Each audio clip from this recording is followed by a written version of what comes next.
make that bankroll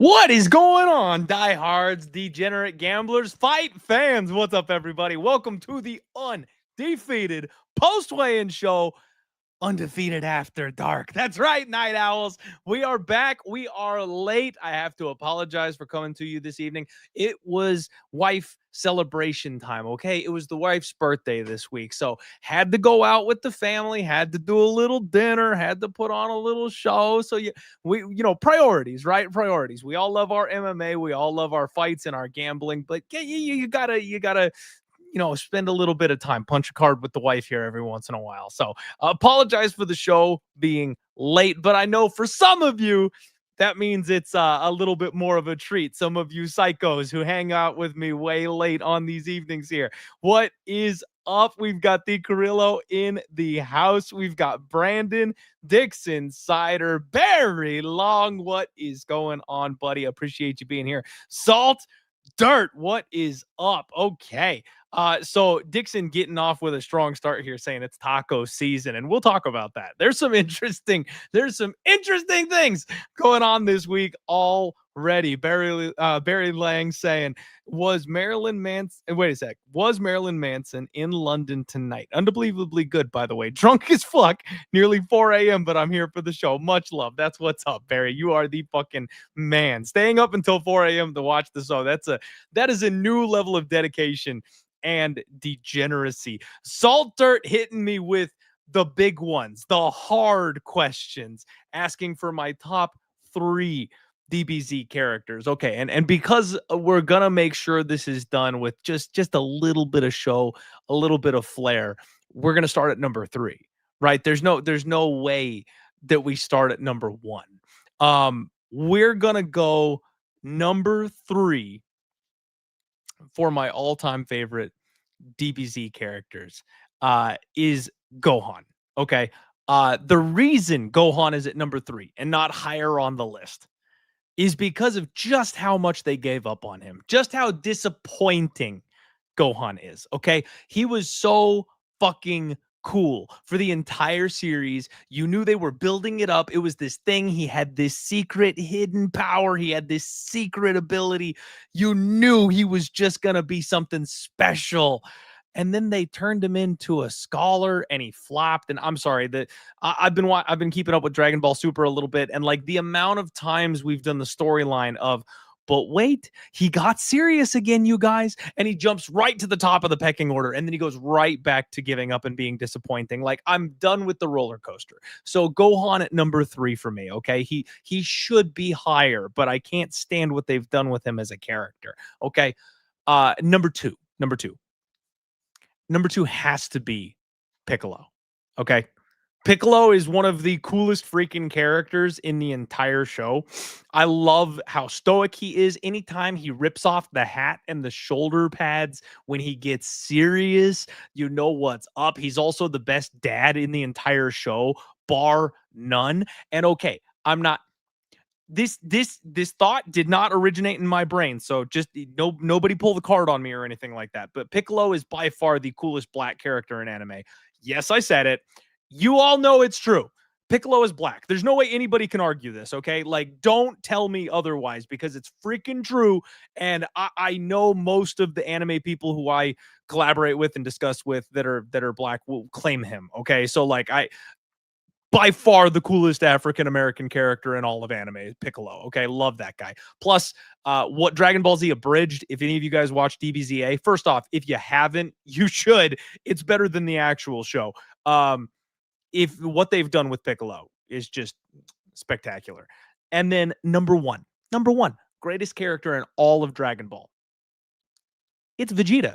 How is it not Vegeta? It's always Vegeta. Okay, he's the only character in all of Dragon Ball who actually has a real like character arc after the first saga, like growth and transformation. Piccolo did kind of the same thing, going from like enemy to friend and like developing to being a good guy and all. He did that whole process, but Vegeta does that all the way through Dragon Ball Z, where he goes from being the worst villain you could think of to being like a tentative ally to being a legit good guy. And then they pulled the rug on you, Boo Saga style, and he decides, no, forget this. I want to be evil again. Full U-turn, and he has to have another come to Jesus moment. Absolutely, without a doubt, Vegeta, number one best character in all of Dragon Ball. And I'm going to touch on the DBZA thing again. If you haven't watched DBZ Abridged, he's even funnier. Like, Vegeta is amazing through DBZA. Best DBZA character, though, is Guru by far. He's hysterical. What they did with him was amazing. Okay, so I burned the first 5 minutes of this show talking about Dragon Ball Z and my favorite anime. Great question, Saltert. Great question. Thank you. Shout out my guy, Barry Lang. What is going on, buddy? Appreciate you. Appreciate you always supporting the show and being here. Dixon, I can understand why Bulma would be your favorite. I get it. I totally understand. That just makes a ton of sense. All right, but let's get into fights, people. Let's get into fights. We've got a lot to cover. We have got a lot to talk about this evening. Of course, as always, you guys, if you're watching this show for the first time, we've already broken all these fights down. So we've got all the information. We've got all the X's and O's. And then we watch these fighters face off. We see who's got height and reach advantages because sometimes the numbers are wrong. We see who wins the mug shots, the stare downs. We make sure any weird information coming throughout the week, injuries, staph infections, all that kind of stuff. We go all over all of that. We wrap it up right here. We make good bets, and that's why this is the Undefeated post-weigh-in show, all right? And it is presented to you by Cloudbet.com. All right, you guys, sign up at Cloudbet. Link in the description below. Promo code DieHardMMA. They are rolling out double welcome bonuses right now, you guys. For a limited time only, you can get up to $5,000 in welcome bonuses. At the end of your bonus period, they unlock the cash vault, which is even more rollback bonuses for you after you sign up. So if you're looking for a new book, if you need some new outs, if you're looking for some of that bonus cash, you're going to reload the account and deposit, this is the time to do it. Up to $5,000 using cloudbet.com. So make sure you guys go check them out. The link is in the description below, and promo code DieHardMMA will get you that offer. All right, you guys, let's get into this. First fight of the night.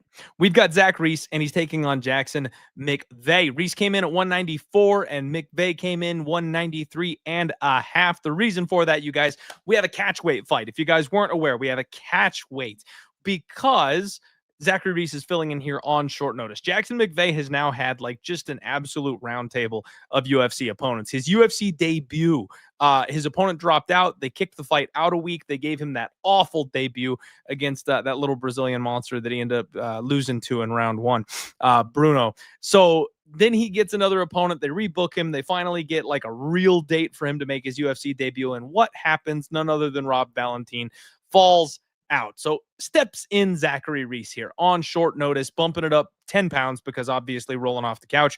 Both these guys are big, cutting all that weight. That'd be a problem for a guy like Zach Reese. But as you guys can see from the face-off, Zach Reese is not the biggest man in this stare down. Freaking Jackson McVey is huge. He's massive. Look at him.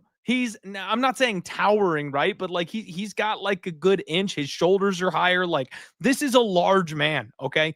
Zach Reese coming in here on short notice, you guys. I cannot believe what I am seeing. You guys know I've got beef with Zachary Reese. You guys know I do not believe in Zachary Reese. He is up and over 3-1, ladies and gentlemen. He is a minus 300 favorite in this spot. And you know what?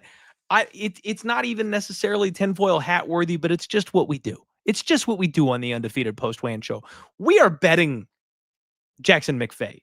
The moose is on the loose, people. Okay? Zach Reese is not a good fighter. Okay? He's a meme merchant. This man wants to pull guard and play from bottom and look for arm bars and try to submit people. Now, I will, no bones about it, let you know that Jackson McVey has been submitted twice, both of those via armbar. So there is a little bit of threat, okay? There is a little bit of threat that maybe he can get caught in an armbar, especially early in this fight. But we have seen that Zach Reese does not push a pace. Okay. Zach Reese does not have reliable cardio. When his fights go longer, it's because his opponents don't do a damn thing. Jose Medina was a punching bag for 15 minutes. Never once made Zachary Reese uncomfortable, never once threatened him. So he was able to keep him at the end of a jab and survive 15 minutes. Anytime he goes hard and he doesn't get that first round finish, he empties the chamber and his gas tank is not good for a solid 15 minutes. He ends up getting cracked coming back the other way. And he's chinny. I've talked about that more times than I can count. Okay. I was ready to ship it, you guys, like damn near max bet style on Cedric Dumas when he had the fight against Zach Reese. I know that fight was called because of a foul, but for that first 60 seconds or so, Zach Reese was the one on the retreat, right? Cedric Dumas was bringing the fight to him. Now we've seen Dumas has got that quit in him, so maybe I got saved by the bell there, right? Like maybe I dodged a bullet there, right? But what we've seen from Jackson McVey is this guy is really dangerous in the clinch. He's got big knees. He's got big elbows. He will crowd you. In his UFC debut, we saw he's capable of fighting a slower pace at range, so he doesn't just have to charge face first into people, and he's getting a massive step down in competition. This is kind of the UFC caliber opponent he should be fighting on his first fight in the UFC. He got jumped by Bruno Silva, right? But in this fight, he's going to be coming in on a full camp. Yes, he didn't prepare for this guy necessarily, but he'll be the one who's prepped. He'll be the one with the cardio. He's not getting bumped out a week with a random opponent change, and he doesn't have to cut all that weight. So he's getting Zach Reese off the couch. All he's got to do is tag him on the chin, you guys. If McVey survives the round one sub, we win. End of story. If McVey survives the round one sub, if he doesn't follow Zachary Reese to the mat and get his arm caught in a submission, we win. We're absolutely upgrading this man, you guys, because I made kind of a half-assed call earlier in the week, and it was because I didn't have very many other great options. But Jackson McVey is being upgraded. He is being upgraded because this line is atrocious. Link Memorial, dog of the week, the Moose. That's who we're going with. He's down to plus 240. I wish I had gotten the opener, you guys. He opened up at like 3-1.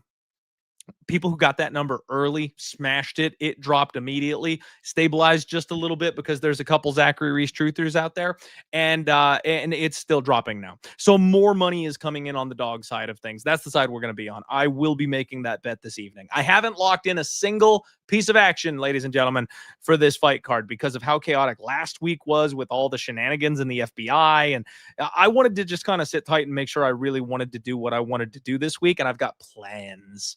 I'm ready. I'm ready to fire. We're coming off a good week and we're going to make another good one on Saturday. I promise you. My guy said, what a majestic trim McVey has. And that is absolutely fair right there. I mean, he does. He's got like almost the Tarzan thing going on. Look at that. It's like a full head of hair on this man. He is genetically blessed. This is for sure. And he says the Moose is barking. I like it. Colby says the under 1.5 at minus 240 feels ugly, but probably hits. Yeah, I would kind of agree with that. And we know both these guys like to go fast. Both these guys don't like to get paid by the hour. So I fully expect that fight probably to be a quicker one than most. And that makes perfect sense to me. The under 1.5. So that also makes sense if you don't want to pick a side, I would think for sure. Don't mind the call there, Colby. Let's see here. Shane, yeah, we'll talk about that one. We'll talk about that one. What's up, David? Appreciate you being here. Welcome to the show. Let's see here. Donald says McVey has only fought guys on the regional scene and dreams of being cans. I mean, that dream of being cans. Yeah, that's fair and that's true, Donald, but I think he's got all of the pieces that you need to be a good fighter. He's gonna have to level up. No, somebody come get this man. Somebody come get this man. Isaac Tulgarian in the chat. The FBI is looking for you right now, Isaac. You get out. Saying let's cash some first round props. You let me know which ones, Isaac. You let me know which round one props will be hitting this week. All right, guys. We've got over 200 of you in here live already. Do me a favor, hit the like button, please. Share the show, especially if you're out there on social media, on your favorite platform. Hit that share button. It goes a long way, helps out. And plus, make sure you're signing up at cloudbet.com because they have doubled the welcome bonuses, you guys. Usually it's up to $2,500. It is up to $5,000 right now. So if you need a deposit bonus, if you need to reload that bankroll, link in the description below, reload up to $5,000 in bonus bets. Hit that button. Next up, you guys, Miles Johns, 135.5 takes on Daniel Marcos, coming in at 136. This is a close, competitive fight, you guys. This is a tough fight because we know Miles Johns is going to look to crowd his opponent. He's going to look to shoot. He's going to look to drag him to the ground. We know he's very much enhanced these days. The cardio looks on point. He's basically in a dogfight every time he's out there. His opponent, Marcos, is one of the fraudulent undefeated guys that finally lost that he's fought in a bunch of close fights. He goes to a lot of split decisions. He's very, very good. We like his striking. We like his timing. We like his distance and his range management, but he always finds himself in close fights because of that. And so because he always finds himself in close fights, it is hard to trust him, especially at a big chalk number, right? So in this kind of a spot where he's sitting at minus 200, something like that, it makes it real tough to lay that kind of number on him against an opponent like Miles Johns, who we know will get in there and take the fight to him. So that's the struggle we're having here in this fight right now. I actually think that this is a pretty perfect spot for Marcos by decision, you guys. I think it's Daniel Marcos by decision. I think it's damage over control. I think he just does a little bit more on the feet. He shucks a couple takedowns as the fight gets long and everyone starts slowing down. Marcos will be the one punching Miles Johns in the face. It's a close fight. It's one I don't want to lay chalk on, but I think it's kind of a 29-28 type of decision, and getting roughly, if you look at Cloudbet, you can get roughly even money on the decision prop for Daniel Marcos. That's the way I would look. I have to apologize, you guys. I really have to apologize because there was no total takedown this week. There was no Clint's hot props this week. And this was the week from hell, you guys. I really had a tough time this week. So I know I am Mr. Consistency. I never miss shows. So I have to full on apologize to you guys, especially after hitting our round robin sub props last week. Like, we have a lot to be excited about when it comes to the props. We have a lot that we could have celebrated, and I'm feeling good about the reads right now. So I kind of owe you those calls, and I apologize for the short handful of truthers that like to go with me every single week on the total takedown and the hot props. I didn't get to it this week. I had a tough one, unfortunately. So I will make that up to you guys. I promise we'll be back on it next week. We won't miss another one for sure. And I will try to mention the props that I kind of like here on this show tonight. So I hope you guys are listening. All right. The next one is women's MMA at its finest. Tisha Pennington, 114.5, takes on Denise Gomes, our favorite lesbian with a Brazilian lesbian with a neck tattoo, looking like Gilbert Burns up there tonight. 115 on the dot for her. As you can see, Gomes has an ever so slight height advantage here. Tisha Torres, we know, is just one of the most insane physiques in the entire game. She's in incredible shape, and she's, not in her prime necessarily, right? But she's 36, so it's not like she's all the way out of it yet either. She still very much is fighting at the peak of her level. I haven't seen a fall off from her yet. So this is a tough crossroads fight. Gomes is incredibly young. I think she's 24 years old. She's bigger. She's stronger. She hits harder. But can she beat someone like Tisha, who is a wily veteran, who's one of the most physical women in this game, for a full 15 minutes? That's the part I struggle with. If this was this is where betting matters, right? Because if this was a pick 'em, like, I will pick Denise Gomes. I'm going to say I think Gomes wins this fight, but at minus 180, she's got to win that a lot. We're closing in on 2-1 here. She's got to win. And Tisha is going to split decisions with the current champion of this weight class, you guys. Like, Tisha's always in a close fight. This legitimately is going to come down to the judges. And I gotta tell you guys, okay, this deserves the tinfoil cap, right? I have to shout out my man, Dan Tom, because he put one of the most awesome posts out just a couple of hours ago that I've seen in a long time. You are going to see everybody on their best behavior tomorrow. The UFC just had another scandal. The FBI came out and said they've been investigating them for years. They have a legitimate fight that was thrown by a fighter. They are under the microscope. Dana's going to make heads roll. So sketchy shit should be at an all-time low tomorrow. And what that means is we probably get referees doing their damn jobs. We probably get point deductions. If fighters are fouling, there's a chance we get a point taken tomorrow, more so than normal. And the judges probably are not going to be playing games tomorrow. So I want to make sure I'm betting on exactly what I need to be betting on, right? Like, I know that's a dumb way to say it, but seriously, I want to be making sure I'm betting on the side that likely should win, because the shenanigans are going to get cracked down on. This is the kind of spot where, as much as I think Tisha is live here, they're probably going to make sure the right fighter wins it, right? And so if Gomes, normally speaking, would get a split decision because she's younger, because she's bigger, because she's got more road ahead of her, they want to get a notable name on her resume. If Tisha comes out here and wins this fight, are they really going to rob her when the FBI is staring down they're being watched like hawks right now? We should get honest judging tomorrow. So this is the kind of spot that I'm worried about, because I really think, yeah, Isaac Dilgarian in the chat says allegedly. That's, you're innocent until proven guilty, my friend, of course. This is the kind of spot that really worries me, because normally speaking, I would make the argument that, well, the UFC wants Denise Gomes to win this fight. This is her moment. This is her step up moment. This is when she gets the resume builder. This is when she starts to head in the right direction. But if she legitimately just loses this fight, right? If she just gets beat by the veteran in this fight, this is the week where they probably don't rob her blind. They probably don't rob her blind this week. So I'm going to lean dog or pass from a betting perspective. I'm hoping Denise Gomes wins. You guys know we've gone to war with her multiple times. We've cashed a bunch of tickets on her. She's been real good to us. So I don't want to fade that, but I also can't lay it at minus 180. So I'm going to say it's dog or pass betting. This is a pass or pass kind of fight, unless you're being like my guy, Timmy Triano from the Lambeau Place podcast, and you're playing the split decision props. Those are probably the best way to go, because let's face it, Tisha always finds herself in a split decision fight.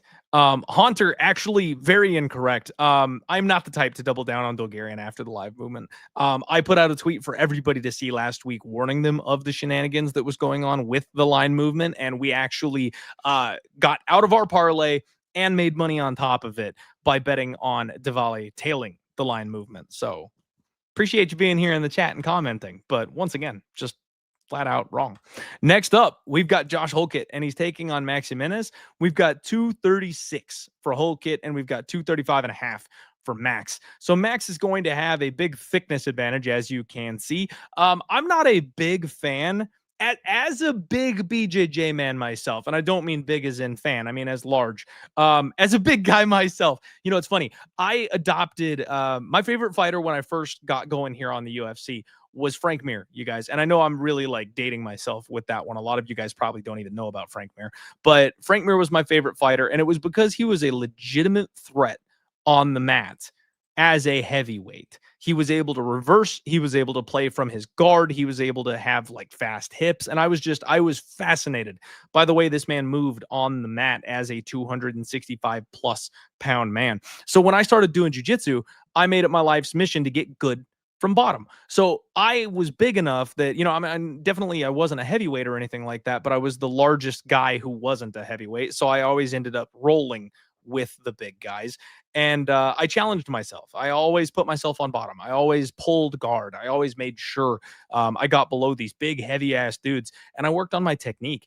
Frankly, guys, I got really good at like sweeping and reversing. I got really good at escaping bottom positions because I put myself in tough spots against people who weighed more than me, people that were bigger than me, people that were stronger than me. I forced myself to learn that way because I looked at Frank Mir and I wanted to be like that. Most heavyweights, especially that compete at the UFC level, they don't do that. Most big boys don't like to be on bottom. They all want to be the bully. So they end up being a little bit of a fish out of water off their backs because they just don't put themselves in those positions to learn.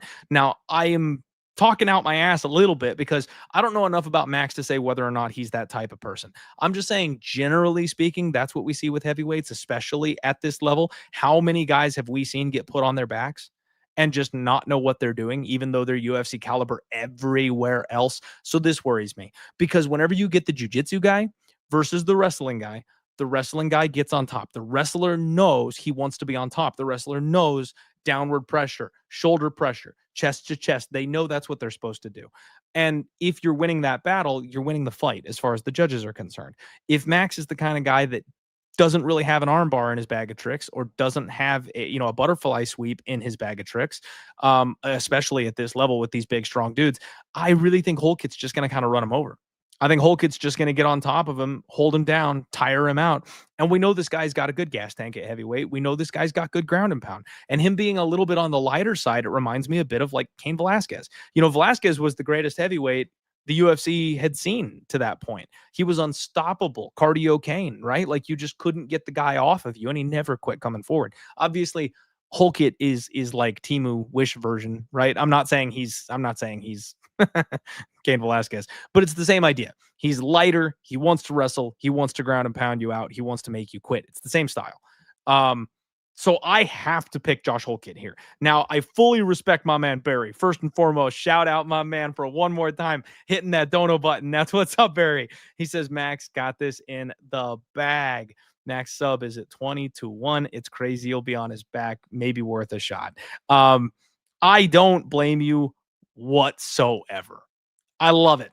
I absolutely love it. I would love to see Hulkit get his arm snapped in half. I'm already not a fan of this guy. And Max to win via sub, obviously he's a big-time jiu-jitsu guy. That's like the one and only thing we've been able to discern from this guy. There's very little tape. He doesn't have a ton on his social medias except him being in a gi and, doing all that kind of stuff. So I just don't know what he's capable of. I don't know what level he is. And frankly, Josh is the type of guy that Dana more than loves throwing in there and making something of, right? Like he wants guys that spout stupid shit on the microphone. He wants those viral clips for the notoriety. So this is the kind of guy that they'll put in okay positions for him to win fights so that he can spout off on the microphone when he's done with the fight. So I kind of feel like this is a fight the UFC would be more than happy with Josh Hulkit winning. I would love Max to win the fight. I just don't know enough about him to be able to say that he's actually going to be capable of it or going to. And with him weighing so much more, I worry about him ending up on his back and then just not having the cardio to keep up with this guy. You guys, I think it's going to be a Josh Hulkit like round 2, round 3 TKO type of situation. I don't think he's going to get it done in round 1. And if you look at the props, the numbers are pretty good for round 2, round 3. Of course, using cloudbet.com. Make sure you guys are over there checking out these numbers. The prop numbers are actually really, really good over on Cloudbet. Let me get this in here. So Hulkit to win by KO is, you got to lay a little bit of chalk to get on that. But if you're looking at round 2, it's plus 280. If you're looking at round 3, it's plus 841. I like that. I think Hulkit round 2, round 3 is probably the way to look on this one. Money line, way too expensive for me.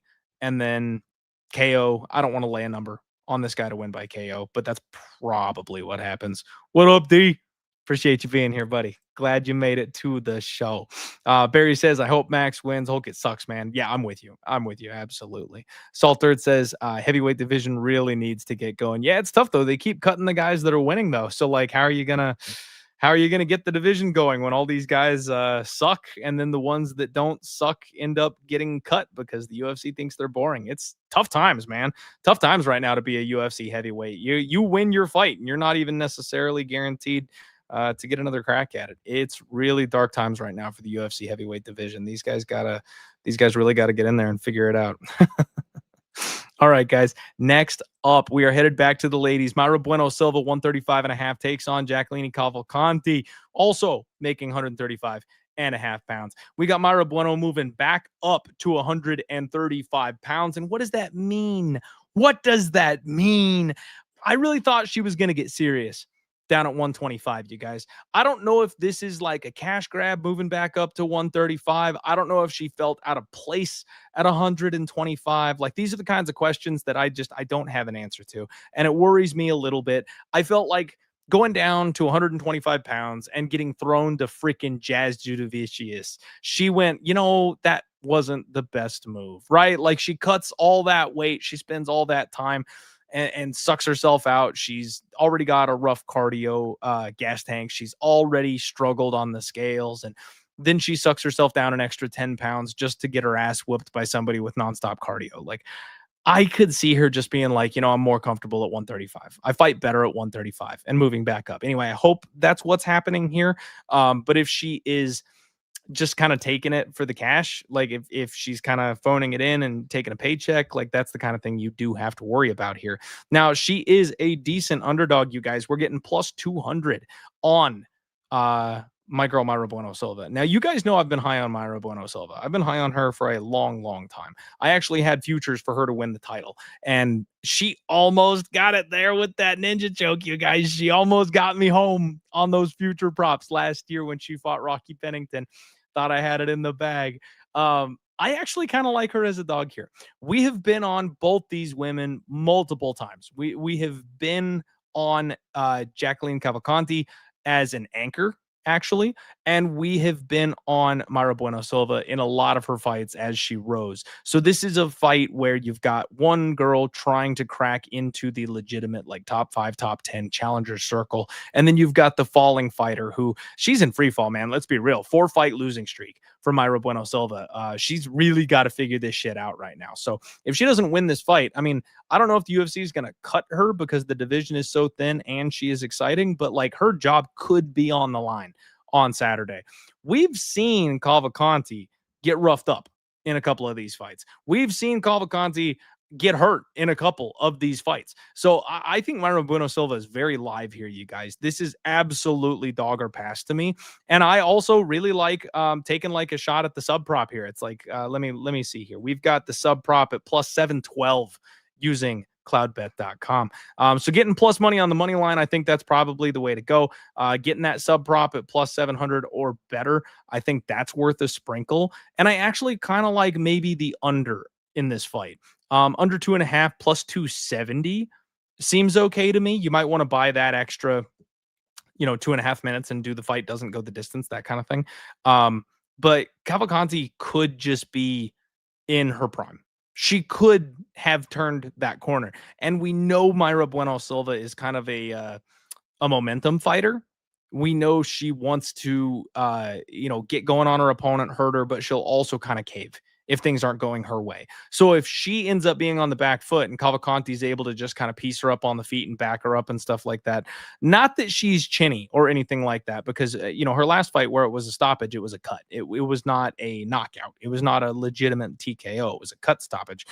But Cavalcanti does hit hard. Cavalcanti does work the body. I could see her contributing to an under in that spot. Now, I don't think that's the most likely way that it finishes. Obviously, if it finishes more often than not, it's Myra Bueno Silva doing the finishing. I'm just saying I could see Cavalcanti cooking her and just like kind of out finessing her and catching her with like big counters and stuff like that. And the referee steps in and waves it off. Dog or pass for me. I'm not sure if I'm going to pull the trigger on that one or not yet. I want to. I really want to, just because I've seen how close Cavalcanti fights have been, and I know the best version of Myra Bueno Silva is capable of being, she is capable of fighting with the best fighters in this weight class on her best night. It just kind of comes down to whether or not she's regained that old form coming into this fight. Next up, you have got Ricky Simone and Hani Barcelos. Ricky 135.5, Hani 136. I love this fight, you guys. Absolutely love this fight. And Isaac Bulgarian in the chat letting us know that it's Ricky round one time. Shh. nobody let that one out of the bag. We got the inside approach here. I actually really like this fight for Ricky Simone, you guys. I was a little wishy-washy on Monday when we first broke this down. And it's funny because my guest, somebody who I very much respect, we went kind of head to head on this one where I was like, I think it's Ricky, and he was pretty sure that it was Hani. And as the week has gone on, I know when I'm confident in a pick, when I disagree with my guest, and then I end up kind of doubling down on it, mentally speaking, not with my cash or anything like that. But like, I end up going, no, you know what? I think I'm right. I've listened to everything you have to say. I respect the hell out of you. Dravi was Monday's guest, by the way. And I was like, even after hearing your points, I still think I'm right. That's how I feel about Ricky Simone this week. I'm pretty sure it's Ricky season, you guys. So as you can see from the face-offs here, they are not that different as far as their stature goes. Ricky Simone usually is a shorter, stockier man here at this weight class. And he might just be about the same size as Hani, and he is thicker than Hani is. We know he's got cardio for days, and we know he's got a little bit of a durability issue, but that hasn't been a problem anytime recently. And Hani's not the guy that's out there cracking people's heads and knocking them out, right? Like he's a very good grappler. Maybe he can get some subs going, that kind of thing. He'll threaten on the takedowns and stuff, but you're not going to out scramble Ricky Simone here. You're not going to take Ricky's back and beat him to that position multiple times. This again is where I will go wrestler over jiu-jitsu player. And yes, I know Hani has a wrestling background himself, but it's not like an American wrestling background, which I think is probably one of the better wrestling backgrounds.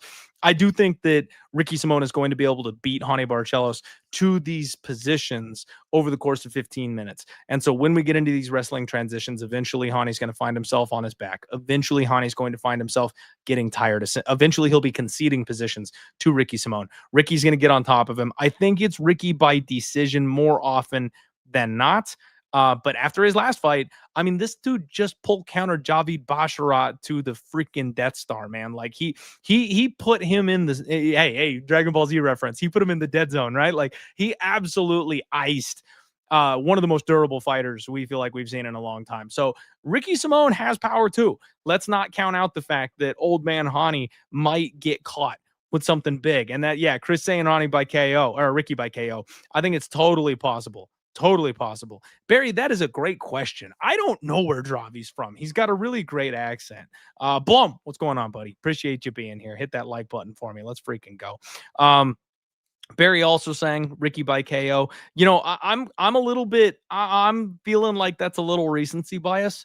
You know, we all just saw him knock a guy out. I feel like Hani is a step up in competition. I feel like Hani's somebody that you've got to respect. I do think that Ricky's probably going to have to drag him into the deep to be able to get rid of him or even just win this fight. So I'm going to say it's Ricky Simone 29-28. Like Hani probably starts strong, but I think Ricky takes over and he wins a decision. So I like Ricky Simone, the minus 180 or so on the money line. I think that's fair. I considered laying it earlier in the week. He was like minus 155, minus 160, I think. I should have pulled the trigger at that point. But I might still find a way. I might still find a way to get myself some shares here of Ricky Simone. I do think he's winning this fight. I'll side with the youth, the pace, the cardio. Those all go a long way here for me. All right, let's keep it trucking here, you guys. Next fight up, we have got Hyder Amel taking on Jamal Emmers, 145.5 for Amel, 145 on the dot for Jamal Emmers. Emmers coming in looking a little bit relaxed. I'll be honest with you guys. Hyder Amel being the larger man, the thicker man, I'm a little bit surprised. I kind of expected Jamal Emmers to be the bigger man here. This is a tough fight because both these guys are very untrustworthy to me. I was talking about the fall of Hyder Amel for a long time, and not because I don't like the guy or anything like that, but just because he fights so chaotically. He puts himself in danger's way. He runs face first into his opponent every single fight. It is exciting. It is fun to watch, but he really relies on that Drew Dober-esque chin, taking big power shots and just being able to continue coming forward anyway. You're not always going to be able to do that. You know, some of these guys hit way too hard for that to be the game plan. I'm a little worried that Jamal Emmers might be one of those guys. Now, when it comes to the skills, when it comes to the technical side of things, I think Hyder Amel probably has pretty much everything, right? Like, I think he's got better cardio. I think he's got better decision-making in fight. I think he's the better striker. I think he's the better grappler. Emmers probably gets the wrestling. I'll give Emmers the wrestling. But I don't trust Emmers' fight IQ. I've seen him fumble the bag more times than I can count. So I will never bet on Jamal Emmers ever again. He's also older than I expected. He's like 36 years old or something like that. I keep thinking the guy is like 29 or 30 or something like that, but he's not. He's far older. So he's not much of a prospect anyway. I think we've seen the best version of him that we are going to see, and I don't like it. So if that's the best version of Jamal Emmers we're ever really going to get, I'm not impressed enough to be betting him here in this spot. It is Hyder Amel or pass for me, ladies and gentlemen. I don't know for certain if I'm going to bet Hyder Amel or not. I am considering it. Amel is on the short list of people who I think I want a piece of, but I just don't know if I can quite do it. That's going to be an extremely volatile fight. It's one that probably ends in the very first round. I don't know how much exposure I want to it. I really don't. That's what's tough for me. I'm not sure about it. Next up, you guys, we have the original dog of the week, Christian Leroy Duncan, taking on Marco Tulio. I already made Leroy Duncan the dog of the week, right? Now we've removed that. We're giving it to Jackson McVey, but that's because Zach Reese popped his ugly head up, and we're gonna have to fade the shit out of him because it's what we do. But Christian Leroy Duncan originally was my dog of the week this week, and I'm very, very impressed, as you can see, by the height and reach advantage. Also, Tulio looked like ass on the scales, you guys. He looked tall. He looked so bad. And you can't see it in this shot, but he swagger jacks John Jones. Like this man got the exact same tattoo that John Jones did, and it's in the exact same spot, same shoulder and everything. So not only did he have like a real rough weight cut where he looked like he was about to pass out on the scales, but this man is copying John Jones, my nemesis, with a tattoo. That's just that you can't do that shit. That's booty, man. That is cheeks. You can't be doing that shit. So I think everyone is overhyped on this guy. No, from like a not a jokingly type of thing, but like a real perspective here. I don't understand why everyone has crowned this guy the favorite in this fight. I know CLD has been a little bit disappointing. In fact, I'm one of the people that tried to fade CLD very recently, but Marco Tulio is 31 years old. He is 14-1.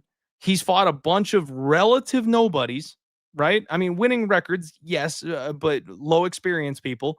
And in the UFC, he fought Ihor Peteria and Tresean Gore. That tells us nothing. That tells us literally nothing. And now he's moving up to take on CLD, a guy who's got a height and reach advantage on him, a guy who's got a striking advantage on him, who I think will be quicker than him physically, and who has really good footwork. Tulio fights in a straight line, you guys. I talked about this on the Monday show. Everything he does is right down the middle. Now, yes, every once in a while he'll throw a flying knee. Every once in a while he'll throw a spinning heel kick. Like he will try these big explosive movements. But that's it. Everything else is right down the pipe. He doesn't really move his head. He keeps his hands low. And he's going up against somebody who's going to have a natural speed advantage on him and somebody who likes to maintain the range and then counter his opponents. His head is going to be right there to be hit. I think this is less of an opportunity for Tulio. And I think this is an opportunity for Christian Leroy Duncan to overcome what's been plaguing him since he got to the UFC. He's 30 years old. He's in his prime. The UFC has tried to rush him along, and every single time he's gotten that step up in competition where he fought, a pressure fighter, a guy like Armin Petrosian, a guy like Gregory Rodriguez, he's had to kind of struggle, right? And he's taken a step backwards in those spots. This is his third shot. This is his third attempt at a pressure fighter. And it's somebody who is not nearly as established as either of those guys. So yeah, Tulio's tough. Yeah, Tulio's a shoot the box guy. Yeah, he hits hard and he's flashy. I think he's going to have a hard time finding CLD in the cage. I think Christian Leroy Duncan is going to move around the outside. I think he's going to counter him. I think he's going to hit him hard. And I wouldn't be shocked at all if we got like a late finish because I am sneaky sus. I am sneaky suspicious here. I think Marco Tulio has a bad gas tank, you guys. We've seen him get into round 2 and he looks like he's starting to fall apart. Now, he always ends up finishing people, right? So we have no proof or actual evidence like this. I know he's gassy. I just can't prove it. That's how I feel about Marco Tulio. So I want to see him get into round 2. I want to see him get into round 3. I want to see him missing with big wind-up power shots and his opponent still be standing there. That's what I want to see. And I think that's where CLD takes this fight over. Barry, shout out my man, saying Gore rocked Tulio more than once. And that right there, my friend, is exactly what I'm talking about. So if you're getting rocked by Tresean Gore, yeah, I think CLD can light you up. I really do. I know a lot of people are buying into Tulio and that shiny record and being a little bit down on Christian Leroy Duncan. I think Duncan gets a win. I think Duncan gets a win in this spot. It's a dangerous fighter, but I think he's able to make some adjustments, get in there, get it done. All right, so we're going to end up taking the dog shot on CLD in this spot. Little worried about it, not going to lie. Little worried about it, but I think that's the move. Next up, the bell of the ball, ladies and gentlemen. Where's my boy Isaac Bulgarian in the chat? Need you here for this one. Crazy ass line movement here. Chris Padilla, Taco himself, he comes in at 155. And Ismail Bonfim, the worst of the Bonfim bros, comes in at 161. He blew weight by 5 pounds, ladies and gentlemen. 5 freaking pounds. And on top of that, he looked awful. He looked so bad. This man was like stiff as a board walking up to the scale today. Some people are speculating that maybe he has like a shoulder injury or something like that because he's just not moving. his upper body. And the fact that he missed weight means that he probably wasn't able to put in the kind of hard work and cardio work that you need to be able to make weight. And so because of that, we have a very Bulgarian-esque line movement here where Taco was plus 170. I think he opened up plus 200 in some places. So like he was way up there.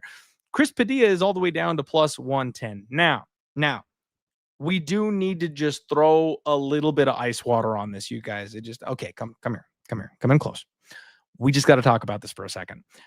This is not the same situation as last week, okay? Fighters fight injured all the time, okay? News came out, obviously, and we know fighters fight injured, but news came out that fighters don't even get health care unless they have a fight booked. So some fighters will take fights that they're unprepared for simply so that they can have the health care that they need.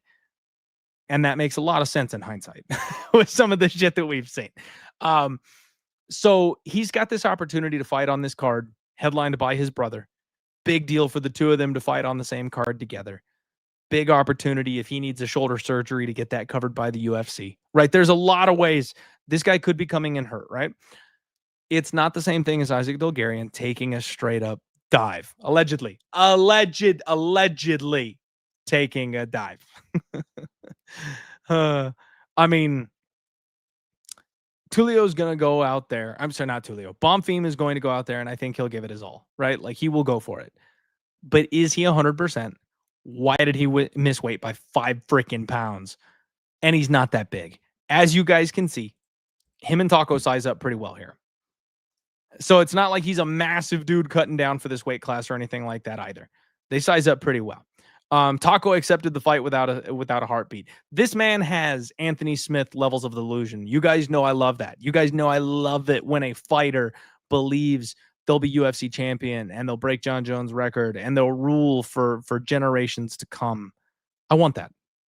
I want to bet on people who think that, right? Like if they've got that level of self-belief, that's the person I know is going to go out there and not crumble in the moment. That's the person who's going to give it their all every single time. They might not end up winning because they probably aren't that good, but they're going to try and they think they are and they will go for it like they are because they truly believe it. That's Taco. Bonfam is a quitter, Barry. Bonfam absolutely is a quitter. And that's really the biggest thing here for me is that if Bonfam is not 100%, if he is damaged, if he is injured, he already has sketchy cardio. He already slows down and caves once the fight gets tough. So I think Taco was more than capable of winning this fight as is. Now that we have a suspicion that he missed weight because of a potential injury here, this is more and more an opportunity to bet on Padilla. But I want people to understand the difference between this one and Isaac Bulgarian last time, because this would not be, well, we'll see on Saturday, right? But this is not a fixed fight. People are piling on like it is. People are noting the line movement as though this were a fixed fight. We think Bonfam is not 100%. And everybody is smashing Taco because of that. That's the one thing that concerns me about this, is that everyone is acting like it is the same thing and it's not. So Bonfam could go out there and still just be levels above Chris Padilla and win this fight, you guys. Don't think this is some kind of a guaranteed spot. Don't think that he's going to just go out there and smoke this guy in round 1 because that's what we saw last week. Don't do that, because there's a very real possibility that he just had a rough weight cut or he didn't do enough cardio or something like that, right? He has a sprained wrist. He has to fight one-handed. He can still win this fight. So just be careful. That's your PSA for the week, you guys. Be careful. I do think it's probably Taco. I'm sad that I missed because of this big line move, because of all this stuff coming out with him missing weight and everyone speculating the injury and all that kind of stuff. The number has crashed. You can get plus 110 now. So I'm a little bit bummed that I missed all of that. Taco was on my short list. He was a guy I was looking at maybe betting earlier in the week. And now all the value's gone. So now it all comes down to, do I want to chase the steam in this position and get in there on Taco as well? Or do we let this one go because it's not a fight fix, because it's just a weight miss that's being massively overblown? Good on you, Barry. I like Taco at plus 160. I wish I had bet Taco at plus 160. I think that's where you want to be. But so much love has come in on Taco now at this point. and the bookies are not letting this number flip. That's what concerns me. After what happened last week, after seeing a fix, after getting destroyed by people betting a fixed fight, they're seeing this and they're going, we are not giving you even money. We are not making Taco the favorite. That's what concerns me here. So books are not allowing that to take place. We'll see what happens. Next up, you have got Muslim Selikov taking on Uros Medic, 171 on the dot for both men. Muslim Selikov, since he moved out to his gym at Elevation, training with guys like Neil Magny, looks like a new man. Looks absolutely incredible. Cardio looks better. His fights have all been very short, granted, so that's not saying a whole lot. He's a slight underdog, and some big time money has come in on him as well. My God, he was like plus 150 a day or two ago, and now he also is like plus 110, plus 115 in most places. So this line is crashing. A lot of people are understanding that this is a who lands first type of coin flip, and you guys, I'm sticking to that. This is a who lands first type of coin flip. If Selikov gets in there and lands that counter hook, Uros is a dead man. He does not have very good durability. Muslim Selikov is the far better striker here, but he's also much older and he's also much smaller. So if Uros comes out and is able to get chest to chest on him, that's what Nicholas Dalby did, you guys. Nicholas Dalby came out and pressured Selikov. He stayed out of those counters because he just went chest to chest with him. He punched his way into the clinch. He got so that Muslim couldn't hit him, and then he dragged him around the cage. He made it work for him. I don't know if Uros is capable of that. The blueprint is there. The game plan is available. I just don't know if he's capable of that. And Uros is really tall. He is really long, and he goes for it. So if he lands first, old man Muslim Selikov might go down. I still think this is dog or pass. You guys, this card is insane. I actually could see a lot of these underdogs winning. I could see most of these underdogs winning. I know that sounds insane, but I really legitimately could. Muslim at plus 150 is far more enticing than Muslim at plus 115, but I do think there's some chance that he actually pulls this thing off. Now, Muslim by KO is probably the best way to look at this. If you're going to take the underdog, he's probably going to win the fight inside the distance. He rarely goes to decision. Using Cloudbet, you can get plus 203 on that knockout prop. I don't mind that. I don't mind Muslim by KO because I don't want to trust the durability of Uros Medic. I just don't. I don't think he's got it, right? I want to take the more skilled fighter, but I also don't like taking the smaller, older fighter. So this one's violent as hell, you guys. Maybe bet an under, maybe bet violence. Whoever wins this fight probably wins this fight by KO. That's really all I got for you on this one. I hate betting those kinds of fights because one person looks minus 500 in the end, and one side looks like value in the end, but pre-flop, it's a pick 'em, and it's a pick 'em for a reason. You just got to make sure you're on the right side, and that is a coin flip, ladies and gentlemen. I do not like betting on coin flips. All right. Next up, Matt Danger Snell makes it back into the cage, taking on Joseph Morales, Ultimate Fighter winner. Matt Danger Snell, 126, has a height and reach advantage here in this spot. Looked okay on the scales today. Comparatively, we've seen the guy, shaking and collapsing backstage and all that stuff. So thankfully he wasn't doing any of that today. Joseph Morales looked very good. He's a little bit more natural for this weight class, a little bit smaller, as you can see from the face off. You guys, the MMA gods has blessed us with one more opportunity to fade the chin of Matt Danger Snell. And that's all this comes down to, you guys. That's really all this comes down to. Back in the day, Matt Snell was like a pound it auto bet here in this type of situation. But if you go and you look at Matt Snell's socials, you look at his Instagram, he's in his garage. He's called up a buddy to hold mitts for him. Like, this man is so retired. He retired once for real already, unretired, came back and had one of the worst fights I've ever seen against Jimmy freaking Flick, a guy who, if you tap on the jaw, will collapse. And he just got mauled in that fight. He doesn't have it the way he used to. This is a shot to bits version of Matt Schnell. And I hate to say that because I am a massive Matt Schnell fan. Absolutely love the guy.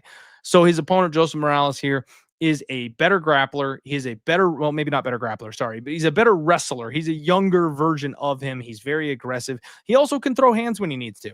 I think he's going to finish this fight, you guys. He's like a 4-1 favorite here in this spot. I think he can finish, and I think he can finish any way he wants to. I was hoping the KO prop was going to be like 6-1 or something crazy like that, because I wanted to take a flyer on him knocking out Matt Snell and fading that chin one more time. You can get plus 357 on Joseph Morales to win by KO. At this point, I think you probably just go with inside the distance. Inside the distance is minus 130. So you got to lay a little bit of chalk on it, but buying down from a minus 400 favorite to a minus, almost even money type of prop, I think that's the move. I really think that's the move. Let's see here. Getting caught up here. Oh yeah, Green King talking about the struggles with the weight cut. Joseph by sub is Chris's best bet. I don't mind that one bit. My guy Barry, absolutely crushing the donos, my man. I love you. Like the show, boys. Support my boy Clint. That is what is up. Appreciate the hell out of you, Barry. You are a gentleman and a scholar. Absolutely. So this one is absolutely, you guys, Joseph Morales. I like him in this spot.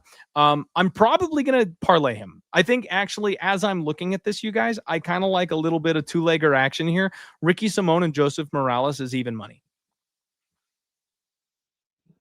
Right? Short favorite in Ricky Simone. Missed the boat. Could have played him straight. Missed it, right? But if he gets it done, then I love having even money riding on Joseph Morales just to beat the shell of Matt Danger Snell. So I think I like that two-legger parlay. That's probably the way I'll look to play that one. And then we'll put his finish prop, whether it be inside the distance or KO or what have you. I'm not sure. I'm not sure if we're doing a round robin this week, or if we're just going to go back to the old three-legger parlay that we try to hit. I'm not sure what we're doing with that yet, but I will probably do something with an inside the distance type of prop on Joseph Morales here on this one. All right, guys, it is main event time. Please smash that like button for me, everybody. Smash that like button for me, and make sure you are checking out cloudbet.com, you guys. As I mentioned at the top of the show, they have doubled the welcome bonus for cloudbet.com. Usually it's up to $2,500 in bonus. Now it's up to $5,000, up to $5,000 when you guys sign up using promo code DieHardMMA. Link is in the description below. And then, of course, they sponsor Karate Combat and PFL. If you guys are watching PFL, it is embedded in the Fight Center right here on the site. You have a direct feed. You will be seconds ahead of everybody else in the world. If you want to hit a live bet and you want to smash that bad boy quickly during the PFL, cloudbet.com is the best place to do it. You also don't have to deal with any of the shenanigans as far as what app is streaming the PFL this weekend. You never have to worry about that because you've got it right here in cloudbet.com. So make sure you guys get signed up using promo code DieHardMMA. Go get that $5,000 welcome bonus and then do something with it and then smoke them with it. Go double that welcome bonus. All right, guys, main event time. We have got the other Bonfam bro, the good Bonfam bro, taking on Randy Brown. 170.5 for Gabriel Bonfam, 171 for Randy Rude Boy Brown. As you guys can see here, Randy Brown has a height and reach advantage. He usually does. We always know that Randy Brown is going to be the taller, longer fighter. The worry is he the more physical fighter? Is he the better grappler? Can he defend the takedowns? These are the questions that we must ask ourselves. Now, shout out my guy Dravi, who was the guest on this week's podcast. He has a big dog bet here on Randy Brown. And I think everybody is ready to fade the Bonfam bros in some capacity this week. Randy Brown's money line has dropped a decent bit throughout the week. He is now plus 145 on cloudbet.com, and he was up at, I think, plus 180 earlier in the week, something like that. So a decent bit of dog money coming down here on this one. The problem for me is that Randy Brown can be out wrestled. He can be taken down. He can be had on the mat. We know Gabriel Bonfam does his best work on the mat. We know he takes everybody down. We know he submits everybody. He's got one of the tightest squeezes in the game. Now, is he ready to stand and trade with a guy like Randy Brown? It's a great question because he lost his fight against Wonder Boy, you guys. I'm sorry. I'm not mincing words here on that one. That should have gone the other way. But what we see a lot with these younger prospects, especially the ones that the UFC is like really hyped on, like think to a guy like Paddy Pimblett, right? When they get gifted a win that they probably shouldn't have gotten, right? The Jared Gordon fight comes to mind. They usually just kind of keep trucking. It's like that was your moment. That was your window. That was your opportunity. Now, I know every single fight you have to think of in a vacuum. I know every single fight you've got to analyze individually, and especially guys with weaknesses like cardio and grappling and chins, hearts, stuff like that. Like that doesn't necessarily go away. So you can still use those in your handicap of the fight. But we've kind of seen this before where the UFC makes sure the guy that they want to win has a favorable fight. He should have lost to Wonder Boy. They got Wonder Boy's name on his resume instead. And now they're giving him, you know, Wonder Boy is older, but is Randy a step up from Wonder Boy? I'm not so sure he is. He's a more dangerous grappler for certain, but he's probably worse with the takedown defense, which means Gabriel's got an easier path to victory. Is Randy Brown as good of a striker as Wonder Boy? I don't necessarily know that he is. He's willing to trade more. There's more openings for Gabriel Bonfim to get in there and land in that case. I think this is a bit of a step down in competition, even though he's fighting somebody younger. I think he can have his grappling success in this fight. I feel like the opportunity to fade Gabriel Bonfim was the last fight, and they robbed us.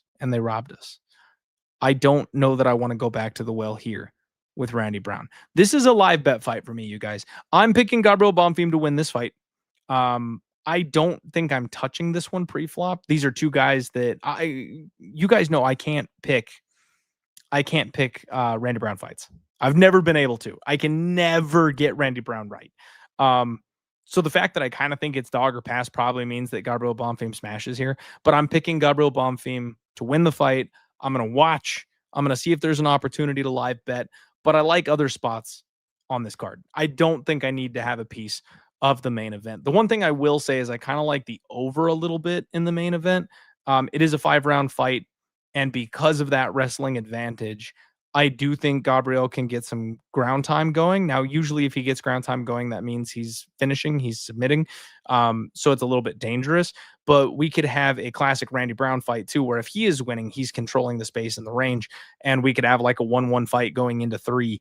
And that over 2.5 is just 2.5 minutes away from cashing. Minus 130, minus 135. Over 2.5 seems okay to me. That's the way I'd probably look in the main event. Barry, my man, one more time says, Scottish scholar, you know what's up. Absolutely. I got the castle and everything to prove it, right? I can toss some cabers, baby. Let's go. I'll bust that kilt out. Let's do the damn thing. Barry likes Rude Boy KO in round 3. How about that? Says Wonder Boy won that fight. Yes. How about that? He absolutely did. Michael knows what's up. Rude Boy is massive for 170. The problem is he's a little string beanie. I do think we'll be able to see some grappling from Bonfim, and that's a bit of a problem. Aaron says the distance is juicy, but it probably won't hit. Yeah, this is one where I'm not sure, man. Like if it gets to round 3, I kind of feel like it goes the full 5. Maybe, right? Like, is that the right way to think of that? Bonfim is a guy that we think kind of slows down as the fight goes on. So if he's controlling, is he going to finish in round 4 or 5 all of a sudden? I don't know that he will. I kind of feel like the fight gets a little tougher for him in round 4 or round 5. I feel like this is the fight where he's hanging on for dear life in the 5th. Like Randy Brown has a moment where he clips him in round 5, but doesn't quite put him away. And then he falls on a takedown, like trips him and grabs his back and body triangles him, that kind of thing. I kind of like fight goes the distance. That's like a sneaky okay look to me, is that the fight ends up going the full 25 minutes in the main event here for this one. I think it's a close competitive fight, and I think they will give it to Bonfim. He's one of these future generation type of guys that they really want to get behind. So let's see here. Yeah, I like that 2-leg parlay, you guys. I think I'm going to lock that up. Joseph Morales and our guy, Ricky Simone. Jackson McVey is going to be the dog of the week. I like him. I think he takes out Zach Reese, and I think he reminds everybody why he was a hot prospect coming in. Daniel Marcos by decision is probably an okay look, in my opinion. I am tempted on Myra Bueno Silva. I don't know if I'll get there. I am tempted on Hyder Amel. I don't know if I will get there. I'm going to take a stab at Christian Leroy Duncan. I think I'm going to fade Marco Tulio in this spot. I kind of feel like I have to bet Chris Padilla. I want to fade both the Bonfim bros, you guys. I really do. But the numbers are so much worse now. Like everybody's fading the Bonfim bros. And that also concerns me. You guys know I don't like swimming with the crowd. I feel like if you're on the side of the public, generally speaking, that doesn't pan out very well, especially when it's underdogs. If it's public favorites And the 5-6 leg parlays all cash. Like that happens in MMA, right? Like we know the favorites are going to win a lot in MMA, but when it's public dogs, it doesn't usually go well. So I'm a little bit worried about that, but I'm seeing the same thing you guys are seeing. With Ismail Bonfam, about him missing weight, about the potential injury, the way he's holding his body, the way he's walking. That definitely all looks very sus, and Chris Padilla should be able to win that fight. So maybe I join you guys on that one. Maybe I get some taco going here this week. That is the Undefeated Post Weigh-In Show, ladies and gentlemen. Thank you, Night Owls, for staying up with me, and good morning to those of you who just woke up and tuned into the show looking for some last-minute action before these fights kick off here. Thank you guys very much for being here with me this week. Hit that like button. Please subscribe to the show. We do this every single week. We've got the Monday show where we break it all down long-form style. We always have the Total Takedown and the Hot Props shows that are short, little tidbits that you can just, digest over the course of the week. And then, of course, the Undefeated Post Weigh-In Show right here every single Friday, coming to you guys live. It is your show, hanging out with you guys, talking in the chat, having a good time. Let's keep the good vibes rolling, you guys. We had a good week last week. We need to crush it this week. We got to build some momentum here. There's only a few fight cards left this year. I want to hit that turkey hair transplant parlay. I want to have a full head of hair. You guys are going to see me coming back the first show of January, and I'm going to look like Jackson McVey. That's the plan. Let's get this bad boy done. Appreciate you guys. Love you guys. Chris, you're really going to send me out on Ravens? You're going to send me really? Vikings, baby. Vikings. My boy 9 is going to show the entire world what is up, right? We unleashed the demon last week. We're not putting him back in the box. We got Vikings, baby. Skull. That's what's up. Love you guys. Good luck on all your degenerate action. I will post my card first thing tomorrow morning with all my final bets and stuff like that as well. And make sure you're checking out cloudbet.com. Let's roll.